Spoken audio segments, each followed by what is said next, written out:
This is chapter 35, section 3.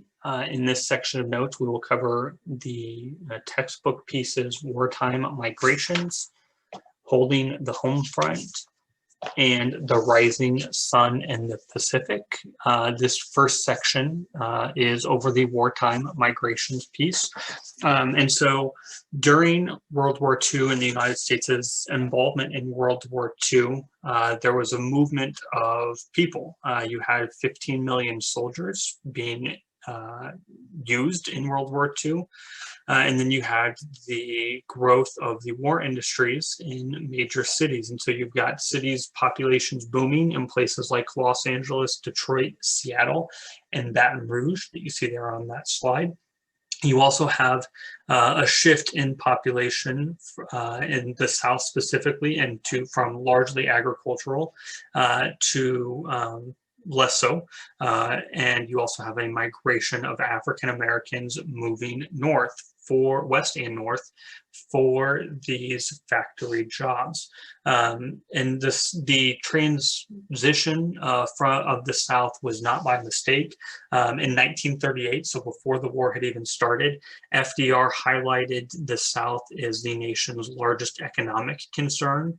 So as war contracts were being given out, and Congress is passing legislation to boost up production, FDR ensured that a disproportionate amount of those contracts went to the South to help stabilize and prop up their economy.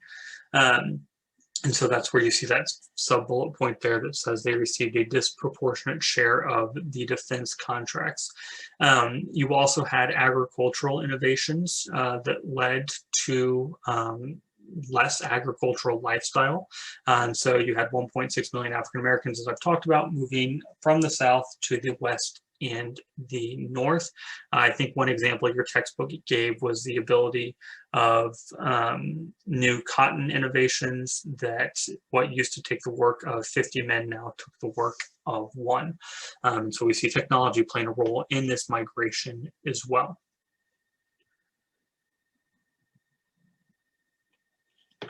And so this movement of population led to some tension as well, and that tension also existed within the armed forces.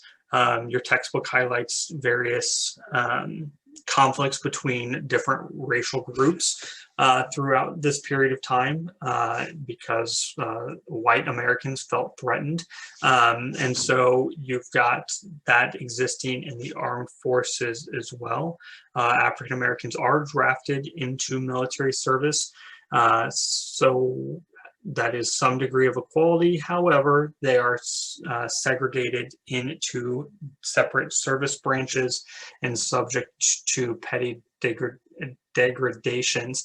The example your textbook gave was having separate blood banks for African Americans, and they typically weren't put into positions of command. So again, despite the fact that the US government is saying they're equal in terms of being able to be drafted, they're still not being treated equally once actually in the armed services. African Americans, however, did take up the war cause, and it was viewed as an opportunity for them to attain what they called double V, or double victory, victory with equality, and then victory in the war effort against the Axis powers. And we'll see some of that when we talk about the Vietnam War era and the rise of groups like the Black Panther Party and just the civil rights movement in general in the 1950s and 60s. So we'll kind of come back to that idea again, but we see some remnants of it in World War II. The second section was titled Holding the Homefront. And so this is focused primarily on within the United States. And largely, again, focusing on the industrial muscle of the United States. So the war invigorated America's economy and lifted the country out of a decade-long depression.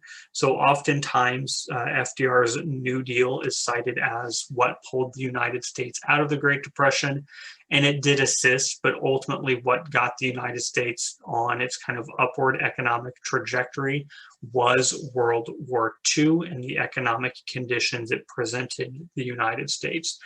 We see some measures of that. The GNP, the Gross National Product, which is a measure of the value of a country, was less than 100 billion in 1940, but a mere 5 years later, that number had jumped to 200 billion, so more than doubled over the 5-year period during World War II. Our debt also dramatically increased during this time. And so the debt of the US government went from 49 billion in 1941 to 259 billion in 1945. And the little statistic your textbook gave to show how massive this impact was. At the peak, the war was costing the government around $10 million an hour. And it's worth highlighting that is $10 million in 1940 dollars. So it just shows the massive economic costs of the war. And obviously we'll talk about the human cost of that war as well. The third and final section was over the fight in the Pacific, and specifically at the outset following Pearl Harbor, Japan's many successes against the United States, because the United States was obviously caught off guard with the attack on Pearl Harbor. We weren't able to quickly respond, and the Japanese knew that and took advantage of that. Your textbook says something along the lines of the Japanese knew they could either win quickly or lose slowly. And so over the next few weeks, we'll talk about how that unfolded. But as I mentioned, the Japanese launched widespread and uniformly successful attacks on Far East lands that had allies and specifically U.S. control.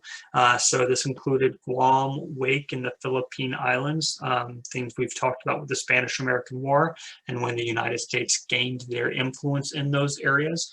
The Japanese also seized Hong Kong, British Malaya, and cut off the Burma Road. So again, we can see the success that Japan is having in the Eastern Hemisphere. This also marked the beginning of the atrocities that plagued the war, World War II in general, but specifically the war in the Pacific between Japan and the United States. There were atrocities committed on both sides. Your textbook cites the Bataan Death March as the first of those. And we will watch a video over the war in the Pacific that will kind of highlight why this environment existed between the United States and Japan during World War II, where so many atrocities were committed on both sides. And so that's something that we will discuss in the future. That is it with Chapter 35, Section 3 notes.